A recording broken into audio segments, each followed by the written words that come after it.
YouTube, how's it freaking going? And welcome back to another video. Hope your guys' day's going well. Today is a very snowy day in Canada. So, we had to go to the gym regardless. And I did think to myself, there's a lot of people that'll see there's a bit of snow on the ground and, they don't want to go to the gym already. So them seeing something that can add to that, to that objective of not going to the gym, they're going to take it. So, I mean, if it's snowing out, guys, it's not necessarily an excuse to not go to the gym. Of course, if you can get to the gym safely, do so. But if you cannot get to the gym safely, do it at home workout. I mean, there's always something you could do. Never slack on the grind because of outside circumstances. Because remember, you guys don't have control over the weather, but you do have control over how you let it affect you. And if you're going to let it affect you negatively to the point where you're not even going to get in what you need to get done, then there's an issue. So don't use that as an excuse. But your boy's back in Brampton. We're back at Good Life. And today is day number 1 of the Impetus Strength program. Typically speaking, when I start this program, it's supposed to be a back and bicep. But I'm going to do chest today and legs tomorrow, because I work out with Shahir on Thursdays and Fridays, and he could spot me for the bench press, of course. I don't really need a spot when it comes to the overhead press and the deadlift. Well, I don't. I won't lie to you. I don't.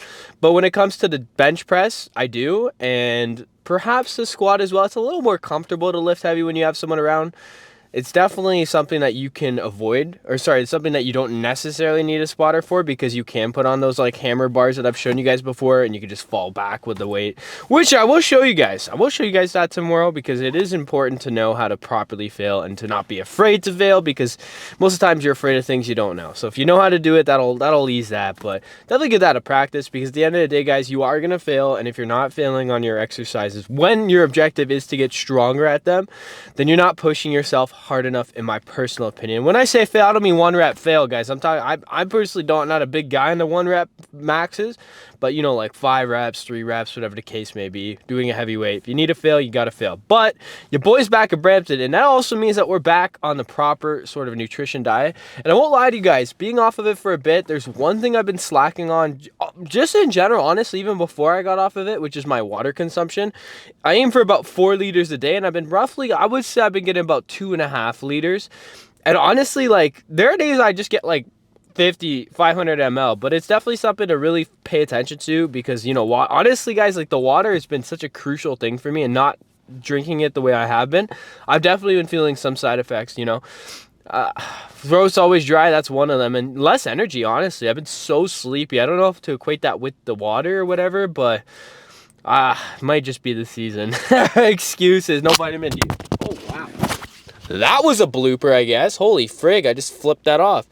But the diet's gonna be returning to normal, and I will say, guys, eating healthy versus not eating healthy, like as I said with the water, the energy is just down so much when you're not eating healthy. And I just felt like shit, dude. I was always bloated, and I can't stress that enough. The bloating is terrible, and needless to say, we're back on the grind, and we're gonna be sticking to the proper nutritional needs of myself by learning about my body and experimenting with things. But going into the new year, probably gonna be aiming for a bit of a bulk, eating a little bit more than what I typically do. But enough said, we're gonna get this workout in. Chest and triceps, day 1 of the Impetus Strength program. Let's fucking get it. Okay, so the first exercise that we're gonna be doing for the strength program is no other than the bench. We're gonna be doing it for three sets, 5 reps. We just started off with a warm-up with a band and some resistant movements.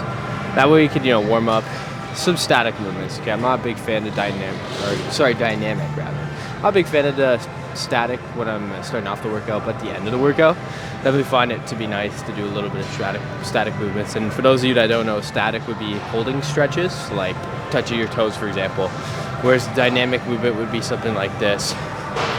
Something to have form to get your blood flowing. You still get the arms and muscles warmed up. That way you can get into your exercise to avoid, or rather minimize, I'm trying to say mitigate your ability to get injured, because of course the name of the game is to not get injured. So especially when we're lifting a little heavier, we want to make sure that we have adequate warm-up, that way we're not fucking up ourselves.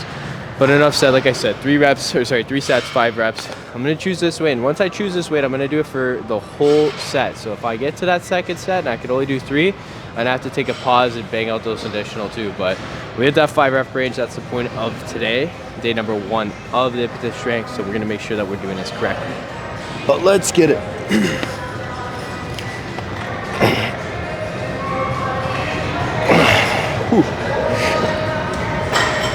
2, 3.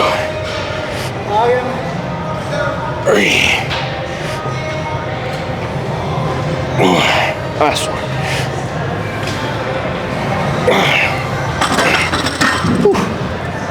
Definitely feeling the fucking cheat day or cheat vacation meals and all that shit, but in reality I should be able to lift a little heavier because the boys put on a bit of extra weight from eating like shit. But enough said. Like I said, 3 sets, 5 reps, let's get it. Okay, so we're gonna work into our second exercise, which is gonna be more of a compound movement but a body weight movement, which is dips. Now the way I like to do dips, because I'm trying to hit the lower portion of my chest, is to really make sure that I emphasize the depth that I get, because obviously you could hit dips for triceps as well.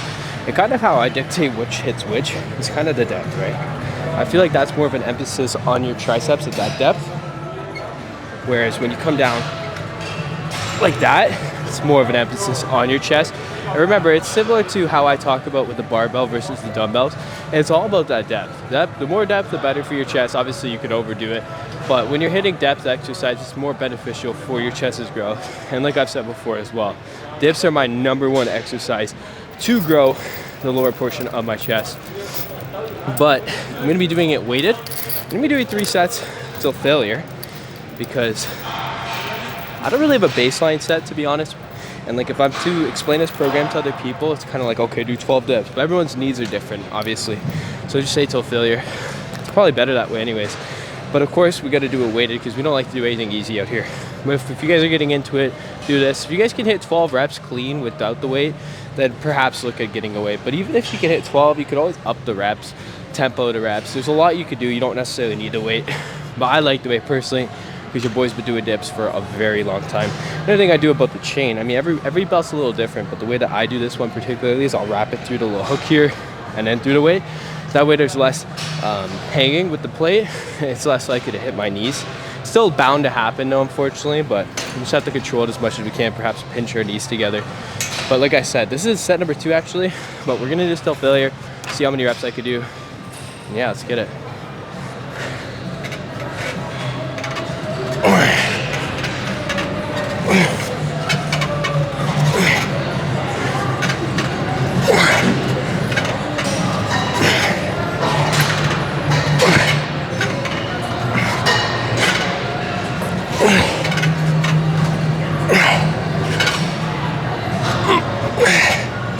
Okay, I have a couple more in me, but my hands are giving out before anything else, to be honest with you. It's a lot of pressure on your hands, but get used to it the more you do.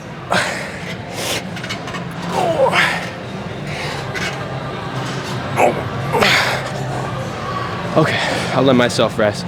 We still have 1 more set, but definitely, no matter what you guys are doing, whether it's this specific program that you guys are following or any, always encompass body weight movements, whether it be pull-ups, push-ups, or dips, or even squats without it, or jumps, something of that form.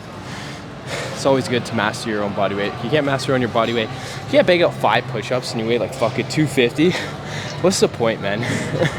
Functionality strength, that's the name of the game, along with actual strength, so a little bit of both. But enough said, let's get this done. 1 more set. Okay, so we finished off the dips there. Now, honestly, the dips fucked me up. I'm already sore, I'm already tired, but I wanted to touch a bit more on why I'm not too big in the big believer in the going till failure, because I know once you get to a certain point when you're going till failure, you're gonna still be able to do the movement, but you're gonna be using other muscles to do it, which is gonna create a muscle balance, right? So in reality, I go close till failure typically. I said till failure specifically on the dips there just because I wanted to figure out exactly which point I fail at to where I could set a baseline. So I was able to do this 25 for 12 reps, and you know, after the 12 rep range, I'll probably be kicking my feet, but I could probably bang out another, you know, couple more. But the reality of it is I'm not targeting the chest, which is the reason why I'm doing that exercise. But now we're gonna move into a pec deck fly. I almost forgot the name of it, but we'll do a pec deck fly, 12 reps, you know the name of the game, control the eccentric, because we ain't trying to lift heavy as fuck here without being able to control the weight. That's the reality of it. Only exercise I really do want to lift heavy on in this workout is the bench press, because your boy's trying to get that stronger. But I have been slacking on the supersets a bit, I'm not gonna lie to you guys, because I've been recording. It's a little difficult to record and then to do supersets, but you know what? It's no excuse, right? Whole workout today is supersets from here on forth with tricep exercise. So we do a pec fly. I think it's a reverse grip tricep extension. I can't remember exactly how, but I'm gonna record the second set, that way I can do the superset without resting in between, because I have the camera and all that shit. So it's part of the reason why I haven't been doing it. But enough said, we're gonna get the set done. Like I said, 12 reps, control the eccentric, take a weight you guys can control.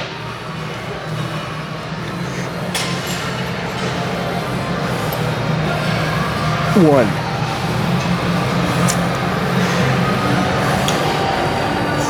Two.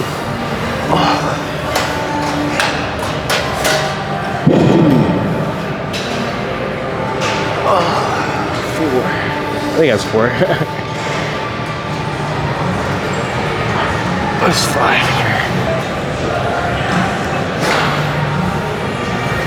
6. Halfway.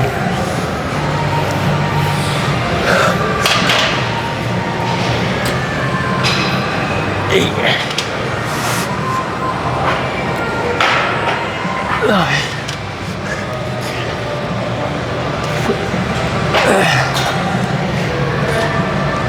2 more.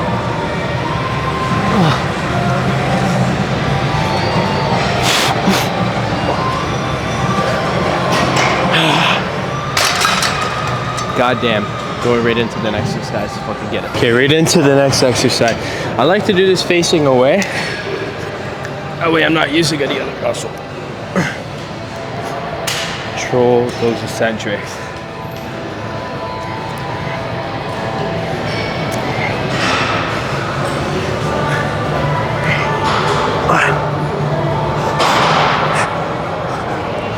Halfway there.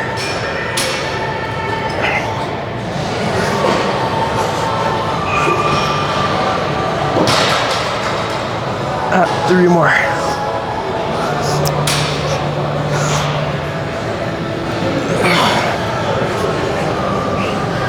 Last one.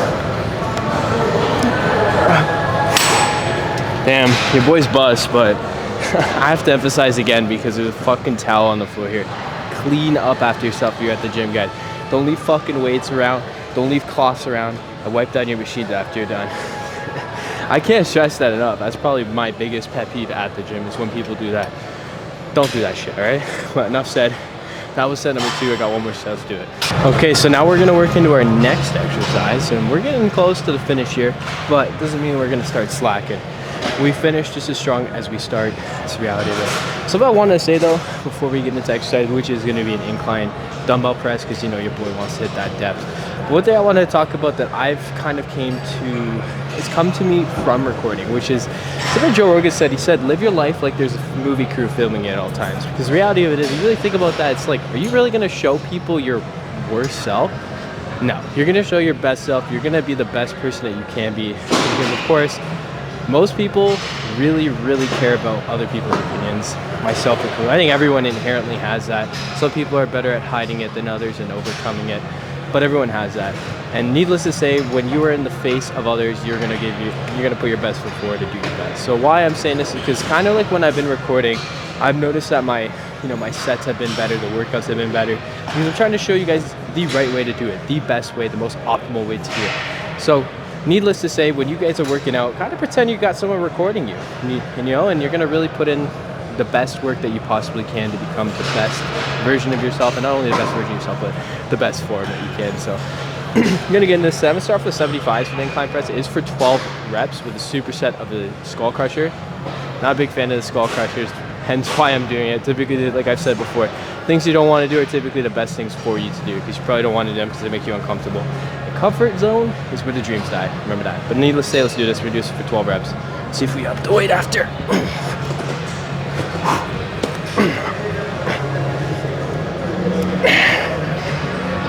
2. 3. 4.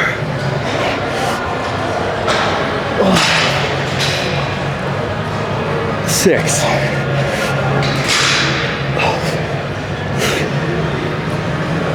4 more.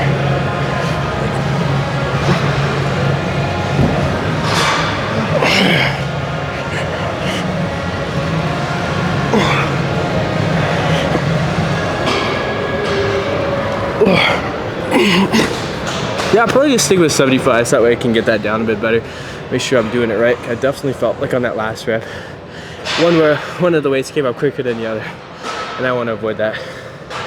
But your boy's bust, and you'll notice I went a little quicker on the dumbbell press here because I'm trying to do a little heavier, so similar to the bench press, more of a heavier weight. I feel like it's most optimal rather than a controlled, but variety is key. I'm chit-chat too much. I get my next set. Let's get it. Okay, so unfortunately your boy made another oopsie and did not check charge level on my connector here, so I don't have any audio at this portion of the video, but that's okay. Essentially what I'm talking about is we're moving into our second exercise of the superset, which is an easy bar skull crusher. Now, something about the easy bar skull crushers that I should immediately say to you guys is that the skull bar, or rather this particular exercise is of course more of an advanced movement, so it's something that you guys really want to get that form down before you guys move into heavier weights. So when we were working out with Shahir, we started him off with the 30, which is a lightweight for him, but it is an exercise that's a bit more advanced that you really want to emphasize the right form for so you prevent injury. Essentially what I'm talking about at this current moment is with any exercise with your biceps or triceps, the objective is not to move your elbow. So as you saw there, I did kind of a swinging motion. That's not going to grow your arms. The first motion I was showing where your elbow above, you know, your whole bicep, tricep area stays stagnant, and the only thing moving is your forearm. I believe that's the best way to isolate the triceps and biceps. So now I lay back, and you'll notice on this particular exercise, you got to keep your elbows close. There is a bit of movement in my elbow that I'm rewatching it, just a slight, so that's obviously something that I need to correct, which again just points to recording your guys' exercise. That way you guys know what you need to improve on to get better. And as you could tell, I am pumping it through, not as quick, or no, sorry, not as controlled as the typical bicep tricep exercise I do. This is because this is a bit of a heavier weight, and I do want to go a bit heavier because as I've said before, a variety is key. So obviously you want some exercises that are a little quicker and heavier, and then some that are more controlled with a lighter weight. But we did this for 12 reps, of course, like I say every rep, or rather every exercise. Make sure you guys are breathing. And yeah, so that was a superset we did for 3 sets. So we got to push through. Look at me go. But yeah, enough said, guys. You know, we got to get through it. You live and you learn. You make mistakes. You got to learn from the mistakes you had. Thankfully, this time I didn't mute my mic, but yeah. Well, hopefully the audio doesn't cut out here, but we are moving into our next exercise, which is going to be a high cable fly. I forgot the name of the exercise, but I want to talk about something because when I was doing one of the exercises on the pec fly machine, I was noticing someone in front of me doing a bench press. Now, I'm not looking at people to judge them, however, I'm looking at what they're doing to implement to myself. And one of the things that I noticed was the person was using one side more than the other, so they'd come up and one side would come up quicker than the other, and that to me indicates muscle imbalance, right? So one side, whether it's an injury or something of that form, it's not allowing you to have that stable motion of pushing it all up in one clean go, or perhaps your torso is twisting or something of that form. So needless to say, what you need to do is lower the weight and make sure that, or even hit dumbbells, right, until you get that form down, because at the end of the day, doing that and one side going up quicker than the other is just going to lead to more muscle imbalance and more injury. But enough said. Like I said, the microphone is getting low, so we're going to push our set here. You're doing 12 reps of a high cable fly. Control that one.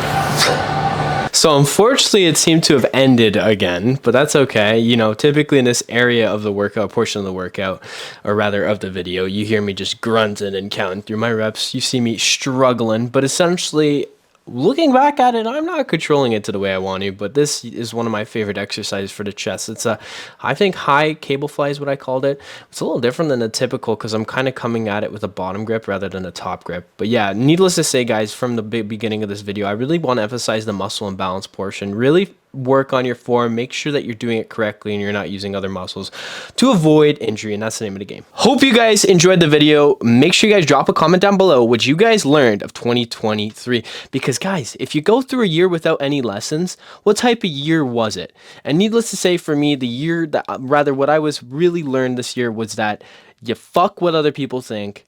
Do not live in the shadow of other people's opinions, because recording and all that, guys, was something I was so shy to do and so nervous to do because who am I, imposter syndrome, a whole lot of things. But needless to say, do what you guys want to do, because your life, at the end of the day, these guys are going to see you recording at the gym or doing something that makes you feel a little uncomfortable that people could judge you for, and they're going to go home and they're going to fucking forget about you, okay?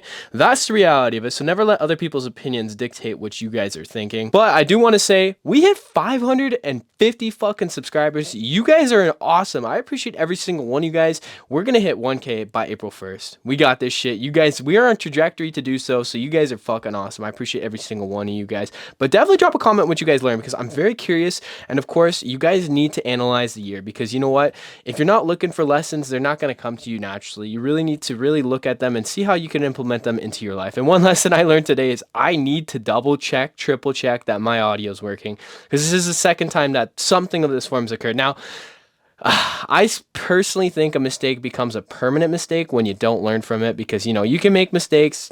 That's the name of the game, but you got to learn from them. And if you're not learning from them and repeating them, then you're not progressing, right? And I mean, I'm kind of coping, because at the end of the day, I wasn't able to get audio. But last time I muted this microphone, and this time the receiver, which is on top of the camera, ended up dying. And, you know, it is my fault. I need to charge it. That's needless to say. I got to make sure I'm charging every single day.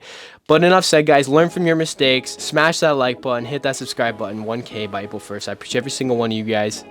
And yet, guys, find your impetus. Goodbye.